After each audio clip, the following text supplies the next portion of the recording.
dan juga di pengajian-pengajian kaum bapak di Jalan Stampen, tetapi karena lockdown pengajiannya masih tutup. Bapak dan saudara yang dimuliakan Allah Subhanahu wa taala, saya meyakini bahwa kita yang hadir di masjid ini adalah hamba Allah Subhanahu wa taala yang meyakini Allah, meyakini hari akhir, menegakkan sholat, membayar zakat, dan tidak pernah khawatir, tidak takut kepada segala sesuatu selain daripada Allah Subhanahu wa taala. Karena kita berkumpul di sini merupakan salah satu bentuk kita mengupayakan memakmurkan masjidnya Allah Subhanahu wa taala sebagaimana ciri-ciri yang saya sebutkan tadi, termasuk di dalam Al-Qur'an surah At-Taubah ayat 18.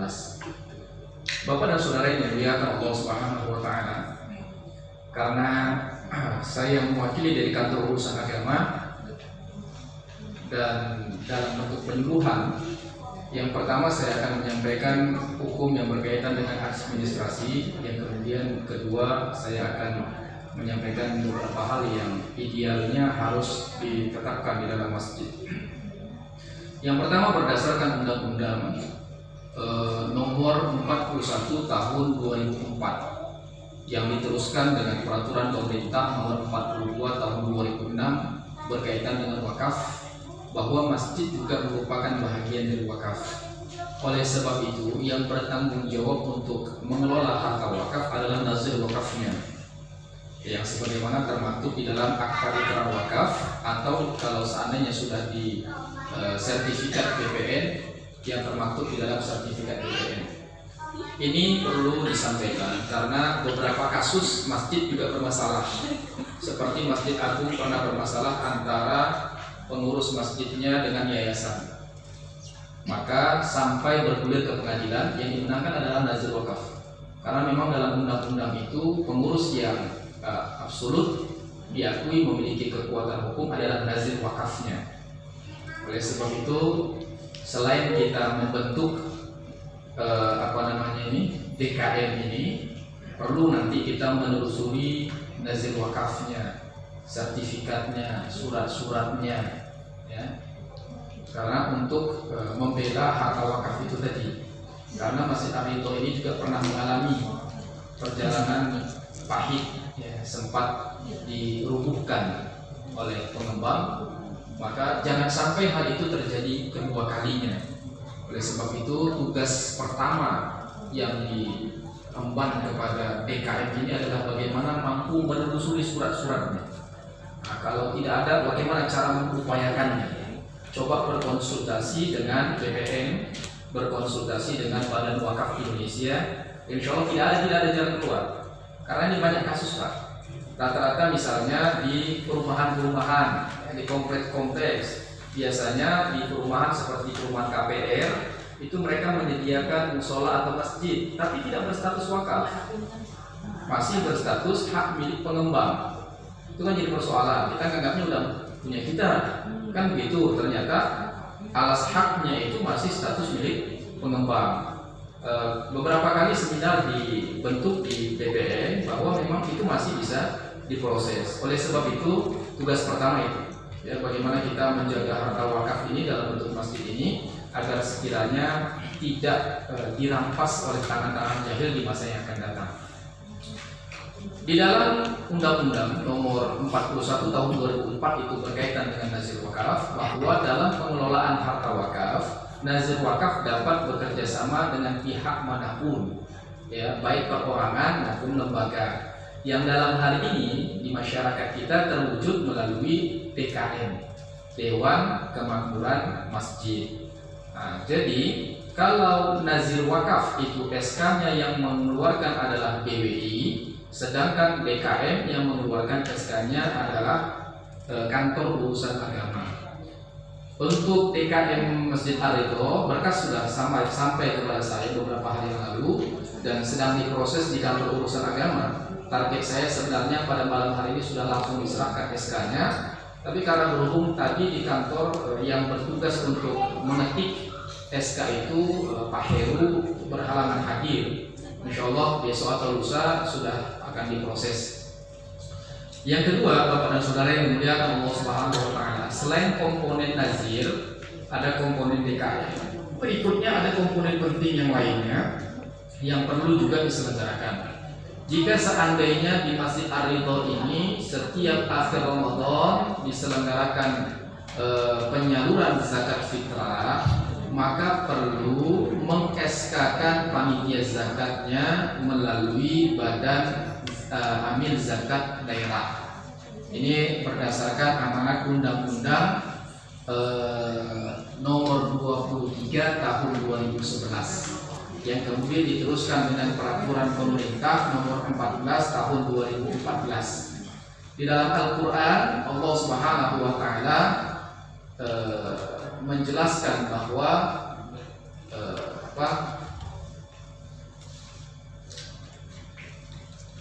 khudh min amwalihim shadaqah, ambillah dari harta-harta mereka shadaqahnya, zakatnya.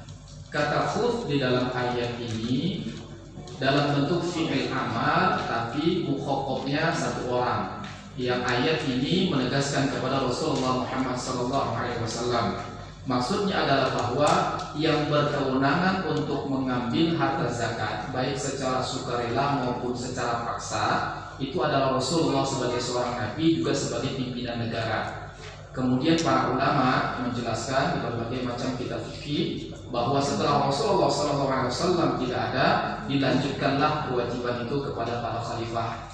Dan kita di Indonesia ini maka itu diserahkan kepada penguasa, pemerintah yang berkewenangan untuk mengambil harta zakat baik secara sukarela maupun secara paksa. Negara kita sudah menyatu hukum Islam dalam hal zakat ini, kendati pun belum sempurna. Artinya adalah bahwa dalam undang-undang itu kewenangan kita hanya mengutip dan menerima dan menyalurkan, tidak memaksa. Jadi belum ada paksaan dalam mengambil zakat. Oleh karena yang boleh mengambil dan mengelola harta zakat adalah pemerintah, maka di dalam undang-undang dan peraturan pemerintah itu diserahkan melalui sebuah lembaga yang disebut dengan Badan Amil Zakat. Maka yang boleh mengambil dan mengelolanya adalah Badan Amil Zakat yang terusannya kepada Basda, dan terusan dari Basda itu adalah unit zakat yang boleh diselenggarakan di masjid-masjid, di kantor-kantor atau di wilayah tertentu. Oleh sebab itu, demi menjaga apa yang termaktub di dalam Al-Quran, bagaimana yang diamalkan oleh para ulama kita, serta sesuai dengan amanat undang-undang, maka panitia zakat kita itu perlu di-SK-kan melalui Badan Amil Zakat Daerah, agar sekiranya kita tidak keliru di dalam menjalankan syariat. Berikutnya Bapak dan Saudara yang dimuliakan Allah Subhanahu wa Ta'ala, berkaitan dengan pengelolaan masjid, saya melihat ada beberapa struktur kepengurusan ini yang mungkin isinya sesuai dengan kebutuhan dalam bentuk memakmurkan Masjid Ar-Ridho ini. Walaupun sebenarnya berdasarkan keputusan Direktur Jenderal Bimbingan Masyarakat Islam pada tahun 2014 bahwa minimal, ini batas minimal, boleh berlebih sebenarnya. Setidaknya struktur kepengurusan itu terdiri dari 3 komponen. Ada idarah, ada riayah, dan ada imarah. Idarah itu bertugas untuk menyusun, merencanakan, mengorganisir hal-hal yang perlu diterapkan di dalam masjid. Kemudian ada riayah. Riayah ini dalam bentuk pemeliharaan seperti penyediaan fasilitas, kebersihan, dan lain-lain. Dan yang ketiga ada imarah. Imarah ini berkaitan dengan penyediaan ibadah, sarana ibadah, misalnya menyediakan imamnya, kemudian menyediakan majelis ilmunya. Dan memang beberapa kasus di beberapa masjid ini yang sering menjadi persoalan, bahwa imam yang ditetapkan tidak memenuhi hasrat jamaahnya. Misalnya imamnya bacaannya kurang baik, atau imamnya diduga tidak mengenal dan mengetahui agama secara sempurna, minimal hukum fikih sholat, misalnya begitu kan. Ini sering menjadi konflik di masyarakat kita. Oleh sebab itu, maka masuklah dalam kategori imam ini perlu digalakkan lagi. Bapak dan Saudara yang dimuliakan Allah Subhanahu wa Ta'ala, berikutnya di masjid juga tidak jarang ada paham-paham radikal. Paham-paham radikal yang kita terjemahkan sebenarnya bukan radikal, ekstremis, paham-paham ekstrim. Saya cenderung membagi paham ekstrim ini kepada dua. Tentu dalam hal ini saya berbeda dengan Menteri Agama, ya, sah-sah saja itu. Bahwa ekstrim itu ada dua, ada ekstrim kanan, ada ekstrim kiri. Ekstrim kiri ini orangnya malas beribadah tapi suka jaga gereja. Itu ekstrim kiri namanya. Ada ekstrim kanan, rajin betul beribadah tapi sukanya ganggu masjid orang. Artinya adalah bahwa ketika dia masuk ke dalam masjid, dia mau mengubah semua tatanan masjid itu sesuai dengan paham dia, tak mau menerima paham yang lain. Ini tak baik juga, ya.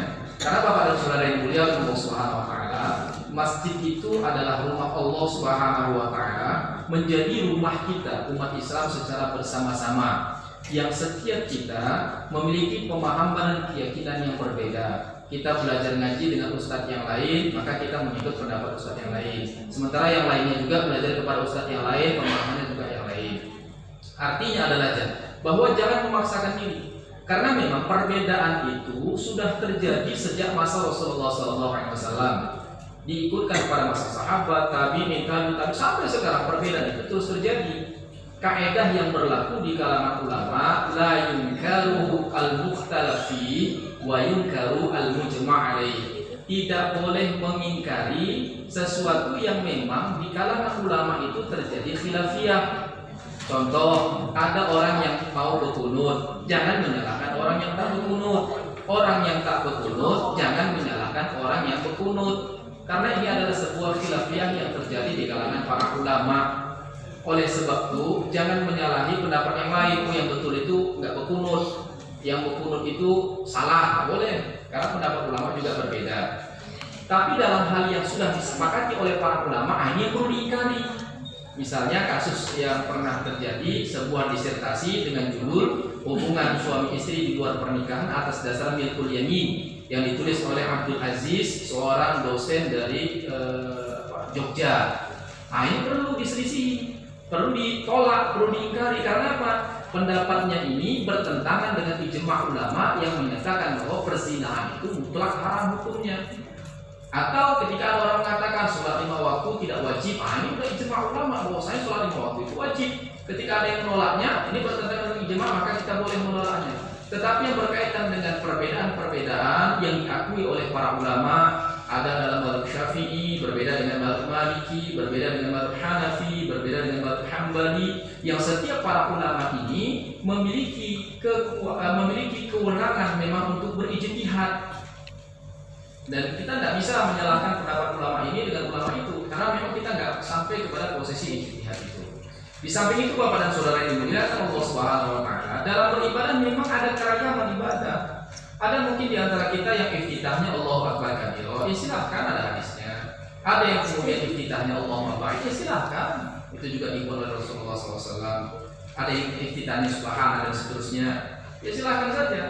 Karena memang dalam Islam itu ada tanawwu' ibadah, ada ibadah yang berbeda-beda. Satu waktu Rasulullah melakukan ini, satu waktu Rasulullah melakukan hal yang berbeda. Ada orang bertanya kepada Rasul, ya Rasul, apa amal ibadah yang paling baik? Rasul bilang, berbakti kepada kedua orang tua. Yang lain lagi datang, ya Rasul, apa ibadah yang paling baik? Ibadah yang paling baik adalah dengan berjihad di jalan Allah Subhanahu wa taala. Berbeda. Jadi sebenarnya mana yang paling baik? Ya semuanya baik. Karena terkadang Rasulullah SAW berbicara berdasar konteks tertentu, dan terkadang Rasulullah SAW juga berbicara karena subjeknya juga berbeda. Orang yang menerima itu juga berbeda. Oleh sebab itu, Bapak dan Saudara yang dimuliakan Allah Subhanahu wa taala, kita sebagai umat Islam harus menghargai keragaman ini. Masjid jangan dijadikan sebuah objek atau tempat tertentu untuk menguasai, sehingga orang lain yang berbeda tidak boleh masuk ke dalamnya. Ini yang perlu kita jaga. Ini demi menjaga kerukunan umat beragama, umat Islam. Berikutnya, Bapak dan Saudara yang dimuliakan Allah Subhanahu wa taala, ada beberapa orang yang kecenderungannya ketika masuk ke dalam masjid yang dilihat bukan beribadah, tapi niatnya apa? Mencari kesalahan orang. Begitu masuk dia tengoknya orang sholat, takbirnya nggak pas itu. Masuk lagi sholat, tengoknya orang sedekah, nggak pas itu sedekah, masa di bawah pusat, macam-macam gitu kan.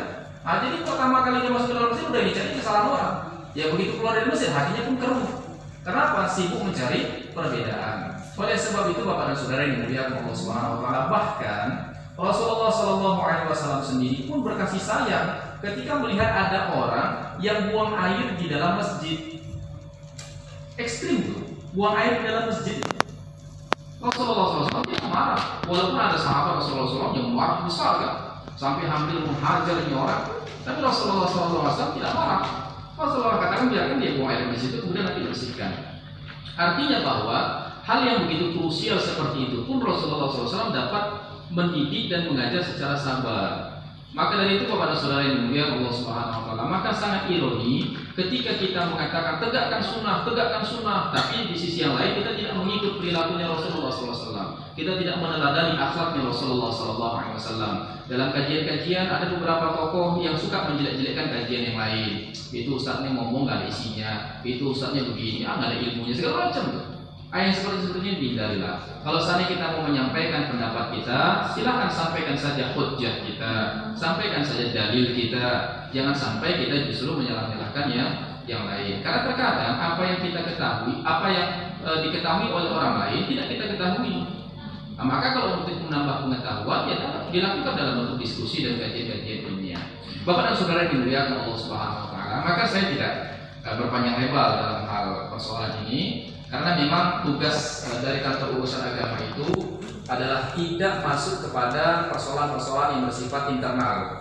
Jadi kami tidak mencampuri bagaimana manajemen di kepengurusan DKM Arido, tapi ketika ada persoalan-persoalan yang berkaitan dengan urusan umat, maka kami terlibat di sana.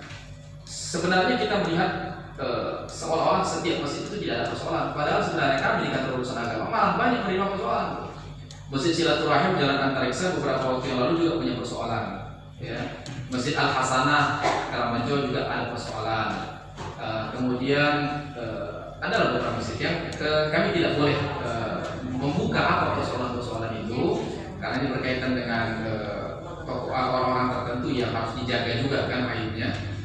Tapi ada persoalan-persoalan itu yang harus kami selesaikan. Maka dari itu Bapak dan Saudara yang dimuliakan Allah Subhanahu wa taala, alhamdulillah tadi saya mendengarkan ada aklamasi. Kalau sudah ada aklamasi kan tidak ada selisih lagi itu.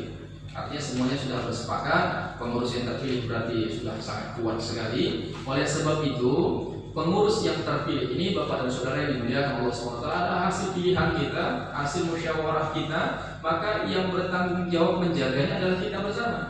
Jangan pengurus yang sudah kita pilih kemudian kita pijak. Ya, pengurus yang sudah kita pilih kita bantu kesalahannya, kita tutupi, kita perbaiki. Jangan justru mencari-cari kesalahan yang lain. Dan khususnya kepada para pengurus, jangan mudah tersinggung. Ini banyak kasus di masjid-masjid. Pengurus ketika ada jamaah yang